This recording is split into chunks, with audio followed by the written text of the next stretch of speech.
حضرت امام حسن سے آ کے وظیفہ پوچھا، اس شخص نے کہا حضور اولاد کوئی نہیں تو وظیفہ بتایا، تو آپ نے فرمایا استغفار پڑھا کر، کیا کر؟ اس نے کہا ٹھیک ہے۔ تو حضور پھر میں دوبارہ کب آؤں؟ تو امام حسن کہنے لگے بے اولاد ہے نا تو، استغفار کا وظیفہ بتایا نا؟ کہا ہاں۔ فرمانے لگے اب اس وقت آنا جب اللہ تجھے 10 بیٹے عطا کرے گا۔ کتنے؟ 2 4 نہیں، 10 ہی کہہ دیے۔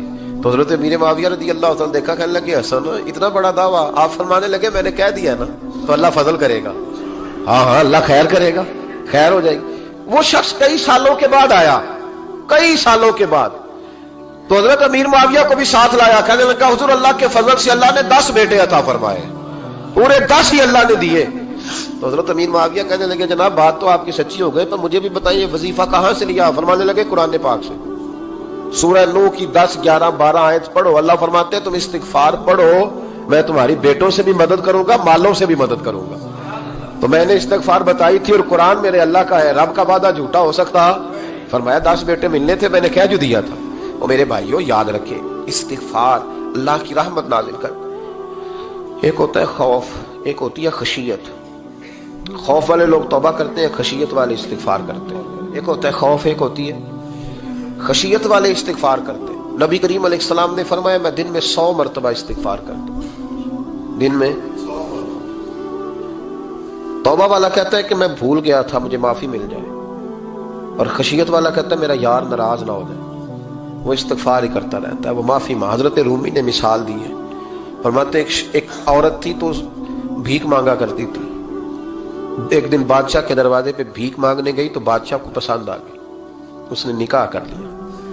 20 کنیزائیں اس بی بی کے پاس تھی خدمت کرنے کے لیے، روٹی دینے کے لیے، کپڑا دینے کے لیے، لیکن وہ ہر وقت روتی رہتی تھی، ہر وقت روتی۔ ایک سمجھدار کنیز کہنے لگی کہ ملکہ اب تیرا درجہ بہت بڑا ہے، تو ہر وقت روتی رہتی ہے، معافی مانگتی رہتی ہے ہر وقت، کون سی ایسی نعمت ہے جو تیرے پاس نہیں؟ تو وہ کہنے لگی اس لیے تو روتی ہوں۔ کیا مانا؟ کہنے لگی اس لیے روتی ہوں کہ میں اس قابل نہیں تھی جو مجھے مل گیا، کہیں میرے سر کا سائیں ناراض نہ ہو جائے، وہ کہیں بگڑ نہ جائے، مجھے پتا ہے کہ میں کیا تھی اور مجھے کہاں تک پہنچا دیا، میں روتی اس لیے ہوں کہ کبھی کہیں وہ ناراض۔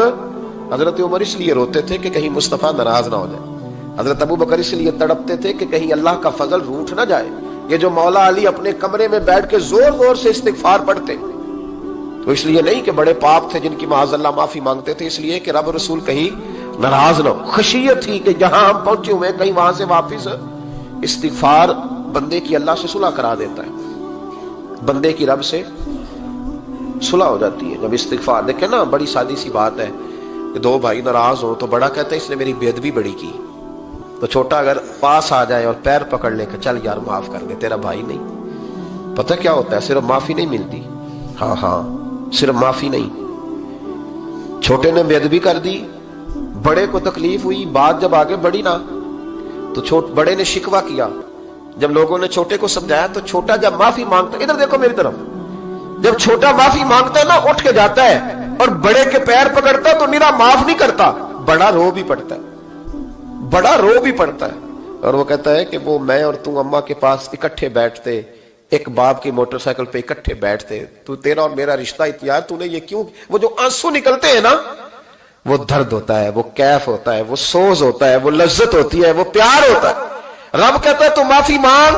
انہو کان غفارا، تو معافی مانگ، میں تجھے معاف بھی کروں گا، تیرے اوپر رحمت بھی فرماؤں گا، تیرے اوپر کرم نوازی بھی کروں گا، تجھے نواز دوں گا، تجھے عطا کروں گا۔ حضرت موسیٰ کلیم اللہ علیہ السلام کا زمانہ مبارکہ تھا، قحط پڑ گیا، بارش نہیں ہوتی۔ ہم لوگ نا اب تو خیر ہمارے پاکستان میں تو ٹیبل ٹاک ہوتی ہے، ٹاک شو ہوتے ہیں، ہمارے ہاں تو پتہ کیا جاتا ہے کہ بارش ہو کیوں نہیں رہی، پھر اس پہ یہ ہوتا ہے کہ دھواں بڑا چڑھ گیا ہے، حالات بڑے خراب ہیں، فلاں ایسے ہو گیا، قحط کا۔ ہم تو اسباب تلاش کرتے رہتے ہیں نا جی، پھوک بہت زیادہ ہے، فلاں چیز ایسے ہے، فلاں چیز ایسے، ہم تو یہ تلاش کرتے رہتے ہیں۔ وہ لوگ یوں نہیں کرتے تھے، وہ سیدھے جا کے مصلوں پہ بیٹھتے تھے، اس لیے کہ وہ کہتے تھے جب رب چاہتا ہے تو پھر کوئی چیز کسی چیز کو روک سکتی، وہ سیدھے مصلے پہ بیٹھتے۔ اعلیٰ حضرت فاضل بریلوی رحمۃ اللہ علیہ کے پاس ایک مولانا محمد حسین آئے، وہ فلکیات کے بڑے ماہر تھے، تو اعلیٰ حضرت نے فرمایا ذرا ستاروں کا حساب لگا کے دکھاؤ بارش کب ہوگی؟ کہنے لگا پورا مہینہ تو نہیں ہوگی، تو اعلیٰ حضرت رحمت اللہ علیہ فرمانے لگے کہو کہ میرا علم کہتا ہے مہینہ نہیں ہوگی، اللہ چاہے تو ابھی ہو سکتی ہے۔ کہنے لگا جی وہ تو ٹھیک ہے پر میرا علم، وہ جیسے روز لوگوں نے پیر نیٹ ٹو سین شاہ صاحب نہیں کھولے ہوتے کہ بارش کب آئے گی، اور اس کی طرف نہ دیکھ، مصلے پہ بیٹھ، مہربانی کر مصلے پہ بیٹھ، اللہ کی بارگاہ میں حاضر ہو، اس سے معافی مانگ، اسے منا تاکہ وہ رحمت کی بارش۔ کہنے لگا جی میرا علم کہتا ہے۔ تو اعلیٰ حضرت فرمانے لگے پھر وہی بات، تو کہ اللہ چاہے تو بارش ابھی، لیکن یہ جو اڑ گئے ہیں نا بیچارے، یہ اڑ ہی گئے ہیں، یہ جہاں الجھ گئے ہیں وہاں یہ لوگ الجھ گئے، اللہ ہمیں الجھنے سے محفوظ فرمائے۔ تو اعلیٰ حضرت اٹھے تو فرمایا ٹائم کیا ہوا ہے گھڑی پہ؟ کہنے لگا جی 12۔ تو اعلیٰ حضرت نے گھڑی گھمائی، اب کیا بج گیا؟ کہنے لگا 4 بج گئے۔ فرمانے لگے بج گئے نا 4۔ کہنے لگا جی آپ نے گھڑی گھما جو دی ہے۔ فرمانے لگے اللہ بھی جب چاہے تو ستارے گھما دیتا ہے، اللہ بھی ستارے گھما دیتا ہے بارش۔ کہنے لگا جی وہ تو ٹھیک ہے پر مہینہ نہیں ہو سکتی۔ اڑا ہوا بندہ، اس کا کوئی علاج ہے؟ جو اڑ جو جائے اس کے لیے قرآن کہتا ہے وَإِذَا خَاطَبَهُمُ الْجَاهِلُونَ قَالُوا سَلَامًا، اسے سلوٹ کرو دور سے، اسے کہو تو جان اور تیرا۔ کہنے لگا جی ہو نہیں سکتی پورا مہینہ۔ فرمانے لگے یار تو جا اپنا کام کر۔ وہ شخص کہتا ہے میں نے دروازہ کھولا اعلیٰ حضرت کا، کمرے سے باہر نکلا تو تیز بارش ہو رہی، واپس آیا تو میں نے کہا احمد رضا یہ عقیدہ کہاں سے لیا ہے؟ فرمایا دروازہ مصطفیٰ سے لیا ہے صلی اللہ علیہ وسلم۔ تو یاد رکھیں کہ اللہ کو منانا چاہیے، استغفار کرنا چاہیے، اس کی برکات۔ حضرت موسیٰ ساری قوم کو لے کے نکل گئے۔ آؤ بھائی میدان میں اللہ کی بارگاہ میں استغفار کریں اور بارش کا سوال کریں، بارش مانگیں۔ جب باہر نکلے دیر تک دعائیں ہوتی رہیں تو حضرت موسیٰ علیہ السلام کو رب کریم نے وحی فرمائی کہ موسیٰ آپ کی قوم میں نے ایک شخص ہے جس کو 40 سال ہو گئے نافرمانی کرتے، اس نے رب سے صلح نہیں کی۔ کتنے لوگ ہیں؟ ایک، اور 40 سال سے وہ نافرمان ہے، اس کو مجمع سے نکال دو بارش ہو جائے گی۔ اگر ایک گناہگار کی وجہ سے بارش رک جاتی ہے، اور جہاں دروازے کھلے ہوئے ہوں، جہاں تنہائیاں خوفناک ہوں، اور جہاں تباہی اتری ہوئی ہو، اور جہاں لوگ کروڑوں روپیہ مال ہڑپ کر گئے ہوں، اور جہاں علماء کو ہتھ کڑیاں لگا کے ٹھنڈی زمینوں پہ لٹا دیا جائے اور قوم کہہ رہی ہو اچھا ہوا اچھا ہوا، اور لوگ پھبتیاں اڑا رہے ہوں، مذاق کر رہے ہوں، تو پھر اس قوم پہ کس طرح کر کے فضل الہی۔ اور یہ مولوی کا معاملہ نہیں، یہ تو ممبر رسول کا معاملہ ہے۔ میرے مصطفیٰ نے یہ نہیں کہا پیر میرا وارث ہے، حضور نے فرمایا عالم میرے دین کے وارث ہے۔ ہاں حضور نے فرمایا جس نے عالم کے چہرے کا دیدار کیا سمجھے میں نے اپنے نبی کی زیارت کی ہے۔ لیکن یہاں تو خیر یہ عنوان نہیں، ورنہ میں اس پر جاتا ہے۔ تو کہا ایک بندہ ہے 40 سال سے اللہ کی نافرمانی کر رہا ہے، وہ اگر نکل جائے تو بارش ہو جائے گی۔ حضرت موسیٰ نے اعلان کر دیا بھی ایک شخص ہے، وہ اگر نکل جائے تو بارش ہو جائے گی۔ پتہ تو ہوتا ہے نا سب کو، مجھے بھی پتہ ہے کہ میں اندر سے کیسا ہوں، اور آپ کو بھی خبر تو ہوتی ہے نا جی۔ جب بات ہو رہی ہوتی ہے تو پھر پتہ تو چلتا ہے نا کہ بات کہاں جا کے سیٹ ہو رہی ہے، پتہ چلتا ہے نا۔ اسے بھی چل گیا پتہ، اب اندر ہی اندر رونے لگا۔ اور دیکھو امام رازی اور امام غزالی دونوں نے لکھا ہے کہ اس درد سے رویا، اس درد سے کہ ادھر والے کو بھی پتہ نہ چل جائے، مجمع کے اندر کھڑا ہے اور ادھر والے کو بھی استغفار، دیکھو ادھر والے کو بھی پتہ نہ چل جائے اور ادھر والے کو بھی کہیں ہجوم میں غم میں بھی توہین نے ضبط غم نہ ہوئی۔ ہم اس احتیاط سے روئے کہ آنکھ نم نہ ہوئی، ہجوم میں غم میں بھی توہین نے ضبط غم نہ ہوئی۔ ہم اس احتیاط سے روئے کہ آنکھ نم نہ ہوئی، روئے بھی پر کسی کو آنسو نہیں دیکھنے دیے۔ اب اس درد سے کہتا ہے اللہ تو معاف کرنے والا ہے نا، تو معاف کرتا ہے، پردہ پوشی کرتا ہے، اور مالک اگر لوگوں کو پتہ چل گیا تو میرے تو بچوں کا بھی جینا حرام کر دے گا، یا اللہ میری تو آنے والی نسل بھی تڑپ کے وقت گزارے گی۔ مالک تو معاف کر دیا کرتا ہے، لوگ نہیں معاف کرتے، اے اللہ یہ میری خوبیاں بھول جائیں گے، میری خامیوں پر بات، مالک میں یہ ذلت نہیں برداشت کر سکتا، فضل فرما۔ حضرت موسیٰ نے دوبارہ اعلان کیا نکلتے ہو کہ نہیں نکلتے؟ پھر تڑپا خدا بندہ مجھے بے آبرو نہ کر، یہ ذلت اور رسوائیاں یہ نہیں برداشت ہوتی، اللہ درگزر۔ حضرت موسیٰ نے تیسرا اعلان کیا نکلتا ہے یا میں پھر اس کا نام لوں، اللہ سے پوچھ کے نام لوں اس کا، بتاؤ کون ہے؟ اب تو تڑپ گیا، کہنے لگا مالک میں تیری بارگاہ میں استغفار کرتا ہوں، آئندہ نہیں کرتا، آئندہ نہیں کرتا۔ یہ لفظ ادا کیے، بندہ کوئی بھی نہیں نکلا، رب کریم نے بارش عطا کر دی، تیز بارش، جب برسی نا تیز بارش، لوگ تو می دیکھ کے دوڑ گئے تو حضرت موسیٰ کہنے لگا یا اللہ مجھے بھی تو بتا، تو نے کہا تھا کہ جب تک بندہ نہیں نکلتا بارش نہیں ہوگی، تو نکلا کوئی بھی نہیں، بارش ہو گئی، ماجرا کیا ہے؟ تو رب کریم نے فرمایا موسیٰ بس اس نے مجھ سے صلح کر لی، اس نے مجھ سے صلح کر لی۔ اور امام غزالی نے لفظ لکھے، حضرت موسیٰ نے پوچھا، حالانکہ اللہ اپنے نبیوں کو غیب کے خزانے دیتا ہے، پوچھا کہ اے اللہ مجھے اس کا نام بتا دے، تو رب کریم نے فرمایا موسیٰ جب گناہگار تھا تب نہیں کسی کو بتایا، جب پاپی تھا تب نہیں بتایا، جب مجرم تھا تب نہیں بتایا، اب کیسے بتا دوں؟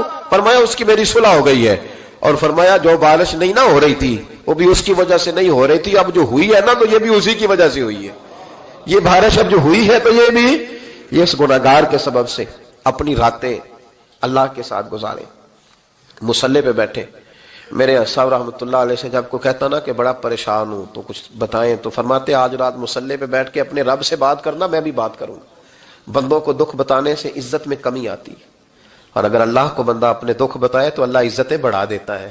ترمذی شریف کی حدیث ہے، نبی پاک علیہ السلام نے فرمایا اگر تو دنیا داروں کو دکھ بتائے گا تو اللہ تجھے غنی نہیں کرے گا، اور اگر تو اپنے رب کو بتائے گا تو اللہ بڑی جلدی تجھے دنیا سے بے نیاز کر دے گا، تجھے لوگوں کی ضرورت نہیں رہے گی۔ استغفار کریں، کثرت سے کریں، ذوق سے کریں، مصلی آباد رکھیں، ہر شے دیکھو نا، جس طرح کھانے کی میز آباد رہتی ہے، بستر آباد رہتا ہے، ہمارے دیگر معاملات، اگر مصلی نہ آباد رہے تو روح بے چین رہتی ہے، طبیعت بے قرار رہتی ہے۔ انسان میں نے دیکھا ہے بڑے بڑے سمجھدار لوگ پاگلوں جیسی زندگی گزار رہے ہیں، بولتے جا رہے ہیں، بولتے جا رہے ہیں، بولتے جا رہے ہیں، ایسے کسی کو کوئی خبر کہ 6 فون اٹھائے ہوئے ہیں، ایسے جیسے ڈسٹرب ہو گئے مینٹلی طور پر۔ وجہ کیا ہے کہ ان سے جان نہیں چھڑاتے۔ کبھی سارے موبائل بند کر کے نا، سارے بچے ہر چیز سائڈ پہ کر کے مصلی پہ بھی آنا چاہیے، اور مالک تو بڑا ہی کریم ہے، اللہ تو بڑا ہی کنز المال کی حدیث سنا کے بعد سمیٹتا ہوں۔